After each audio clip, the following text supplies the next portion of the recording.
So YouTube, it's your boy King Say so. I'm back. Before we get to it, make sure you like, comment, subscribe, make sure you always watch the full video. I'm on a whole different level with this, man. I take this serious, man. So you can't put me in the same category as the others. Let me tell you what I did to get that seat in the stone. I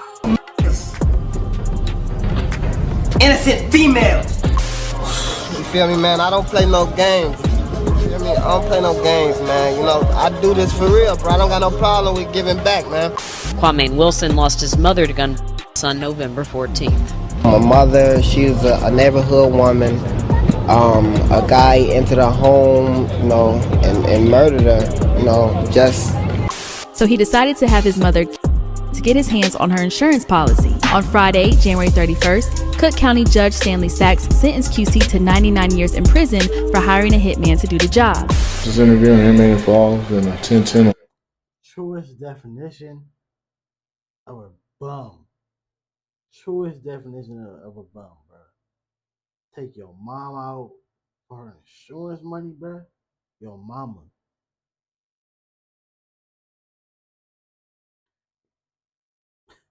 Bro, you deserve.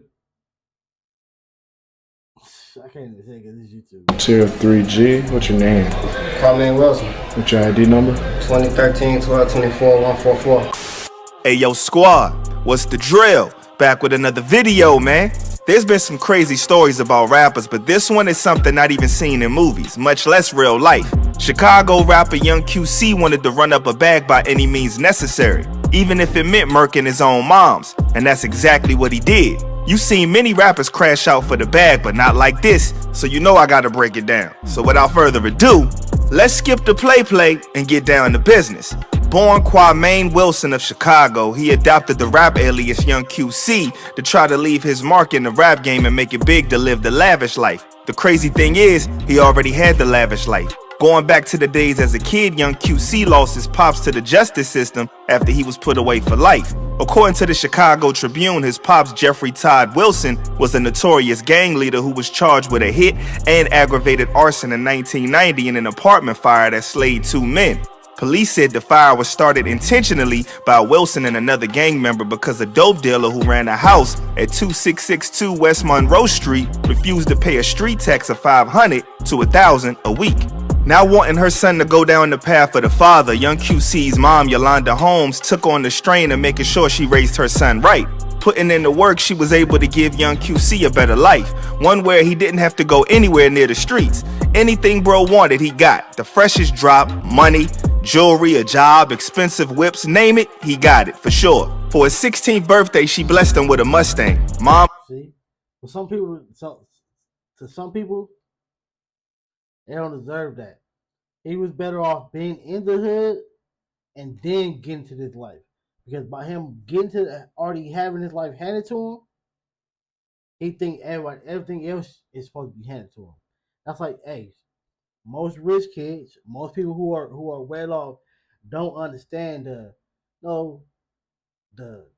feeling, I don't even know how to put it into context. Like, the thought, the feeling, the emotion of striving for it. When you finally get to it, bro, like you super appreciate what you got because you truly worked hard to get to it. And if you fall off, you should know how to get back to it because you did it once. Might not be, I don't want to say not easy or easy, but it shouldn't be as hard as it was the first time because you already have the knowledge now. Gave that boy everything. He was spoiled rotten. She was well known in the community due to her big heart and how she cared for others. She was the owner of the popular Nappy Heads beauty salon and used her success as a way to give back to families and kids. From the outside, it appeared that Young QC appreciated the life his mother provided for him, going as far as getting her name tatted on his arm. But the world would eventually discover that was the furthest thing from the truth. Bro had it all, but it still wasn't enough. He wanted the fame and the clout, but when he wasn't blowing up with his rap career, things went hella dark. He hatched a plan to stack his own bread up. Young QC wondered who might be the best person to hit a lick on. That's when his thoughts had one person in his mind, his own mom's. Now you think, alright, he's not going to harm his moms for real, so he's probably thinking of setting her up to get robbed by one of his homies or something. It's already diabolical work to plot on your moms, but harming her would even be more audacious and sinister. Young QC didn't think like that though. As far as he was concerned, anybody was fair game when it came to cashing out. Little did he know, he was going to be crashing out over his plans. And in the early hours of September 2nd, 2012, Yolanda Holmes and her boyfriend Curtis Wyatt were asleep at her apartment in uptown Chicago. Without even getting the chance to fight for her life, an assailant entered her room where they were sleeping and fired a bullet into her head.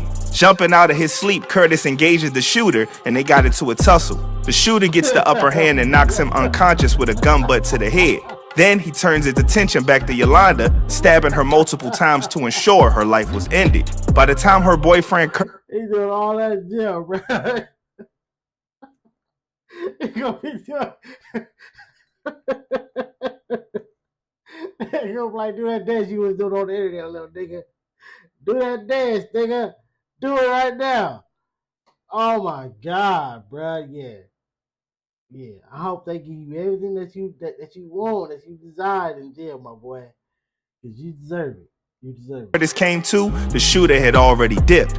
Authorities were called and the sight was like a horror story. When they arrived at the scene, detectives found a broken handgun on the bedroom floor and a paring knife missing from a kitchen block. Blood spatter on the walls and the signs of struggle indicated somebody was fighting for their life. A Chicago PD homicide detective stated the fact that Yolanda had been shot and stabbed indicated that there was overkill and the assailant was set on a mission to make sure she didn't survive. Reports state that just before 6 a.m., Yolanda's son, Kwame Wilson, aka Young QC, came to a building to see his moms only to find out the grim fate. The waterworks started pouring as he mourned his moms, or so detectives thought. What's messed up is the boyfriend who called 911 became the main suspect. There bro was, banged up, bleeding, cuts from the attack, and detectives were watching him like he murked his shorty. Things only got worse for the boyfriend from there. There was so much blood on the evidence found that prints couldn't be pulled. Then both Young QC and his mom Sis pointed fingers at the boyfriend for the crime. Even with their suspicions, nothing at the scene was connected to the boyfriend, so detectives instead tried another angle to catch him lacking. Analyzing surveillance footage, they spotted a guy in a hoodie entering the building at around 4:32 a.m. and his hands were closed on a hanger and a detergent bottle. 14 minutes later, they witnessed somebody in a different hoodie exiting the building. Something stuck out to them in the footage. Looking closely, they noticed that the man had headphones when he was entering the building. The significance of this was that there was a broken headphone found in the apartment. It was the moment of truth. Finally, a break in the case. But when they ran the DNA against the samples in a nationwide database, it came up a dud. The case was stuck with no new leads coming in, while detectives were trying to solve the brutal homicide. Young QC was turning all the way up. For somebody whose moms just got murked, he was living his best life and appeared to suddenly have a huge amount of cash at his disposal. After she lost her life, Young QC posted a vid to his YouTube bragging about his bread as he goes to Chase Bank to draw out 20 bands to give away to fans. Yeah, man, about to go get this $1,000 out for the fans, man. Really, I'm gonna take out 20,000, man, just to show people. You feel me? I'm on a whole different level with this, man. I take this serious, man. So you can't put me in the same category as the others. Bro, you're literally buying fans. That's literally what you're doing. If your music was your career wasn't going nowhere. Now you did this to your mom. You got this money. Now you're doing all this flashy stuff, throwing away money. Now people are watching the videos. You're buying them. As soon as you stop doing that, they're gonna disappear. And you can tell by the clips of the music video that we're seeing in this video, bro. That's why who you thought you was, Pretty Ricky? You thought he was spectacular, bro. That's crazy. Later that night, he's seen surrounded by people tossing and giving up the money like a neighborhood hero. But this sound like God, don't it? Yeah, I'm tired. And y'all got to pay y'all tithes. Call my fandom the whole nigga. It appears Young QC was trying to gain clout by creating this image that he's up and giving back to the community, but his antics slowly started to gain the wrong attention. You feel me, man? I don't play no games. You feel me? I don't play no games, man. You know, I do this for real, bro. I don't got no problem with giving back, man.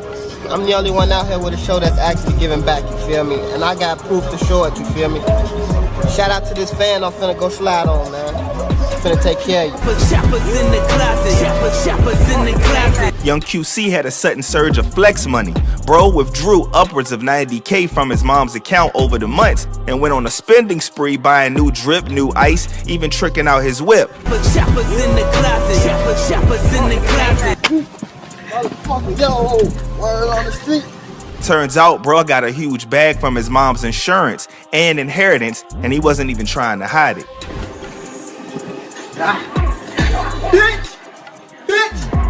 Young QC was living at large. He even spoke on his mother's passing at the attendance of a young woman by the name of Hadiah Pendleton, who lost her life to gun violence. A solemn air settled upon South State as the casket of 15-year-old Hadiah Pendleton arrived. Hers wasn't a life that was to turn out this way. She was a cut above the street that has plagued our city. Kwame Wilson lost his mother to gun violence on November 14th. My mother, she was a neighborhood woman. A guy entered her home, and just to steal. A year passed and it seems like Yolanda's homicide would go unsolved, but that all changed when detectives found clues in her phone records. They realized she had a second phone and somebody was on that number moments before her life was taken. But what's more strange is that a call was also active both during and after her homicide. Detectives soon connected the dots, figuring out that young QC was the one who had his mom's second phone at the same time. It's just crazy, like, bro, like, I don't want to make it majorly, bro, but that's not even a thought. That's not even a consideration. Like, bro, like, what?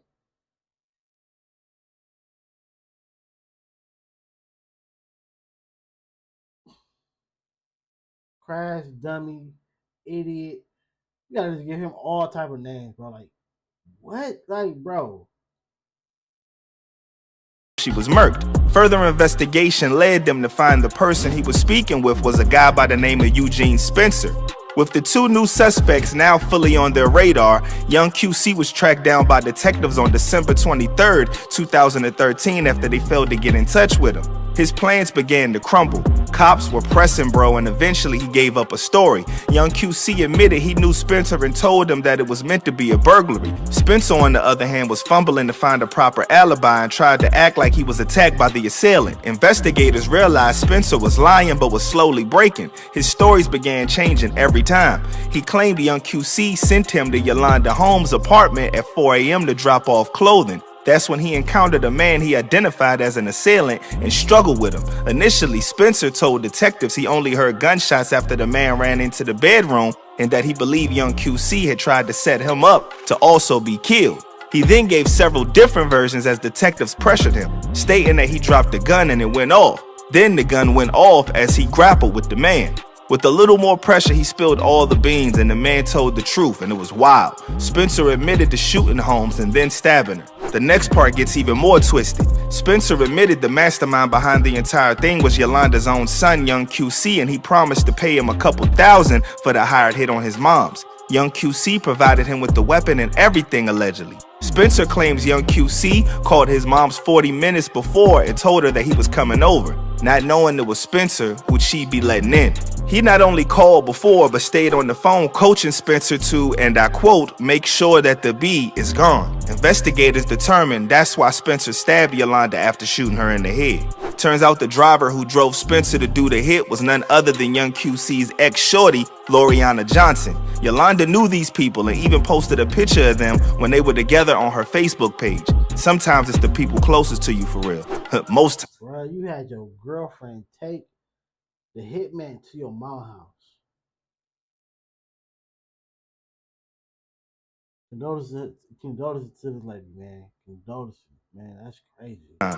Messed up thing is, young QC didn't even pay bro the bag that he promised for the hit. Instead, he gave him just $70. Tossed his life away for $70, man. What? I mean, look. On December 24th, 2013, Kwame Wilson, aka You should have popped him in the head, bro. You should have popped him in the head, dog. Young QC was arrested for his mother's hit. In January 2020, he was convicted of first-degree hit and sentenced to 99 years in prison. Eugene Spencer was convicted of first-degree hit and sentenced to 100 years in prison. Young QC's ex, Loriana Johnson, pleaded guilty to burglary and served 7 years in prison before being released on parole. Before being sent away from court into his new home, Young QC spoke the bold final words, "I just want to say, nobody loved my mother more than me. She's all I had. That's it." Since then, pics emerged showing him linked up with the Chicago Wolverine Lil J behind bars, and footage leaked to the internet of him being interviewed by prison officers after he and the But hey, and heard stories about Lil J. And look, he's probably the one making you do that dance. inmate got into a squabble. I was standing by the phones, and then that guy, I don't know him. I don't know where he came from. I don't know who he is. He got off the table and took his shirt off. Unbuttoned his jumpsuit and stepped to me and just got in like fighting position.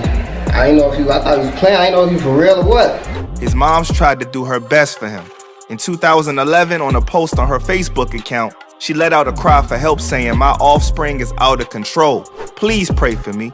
Young QC had it all. Now he got nothing. Clout is a hell of a drug. There's nothing more to say, man, other than stay smart, stay alert, and stay real. And rest in peace to Yolanda Holmes, man. Man, condolences to her, bro, because that's sad, bro. That shit like how it's right. People, it's never worth it. It's never worth it, bro.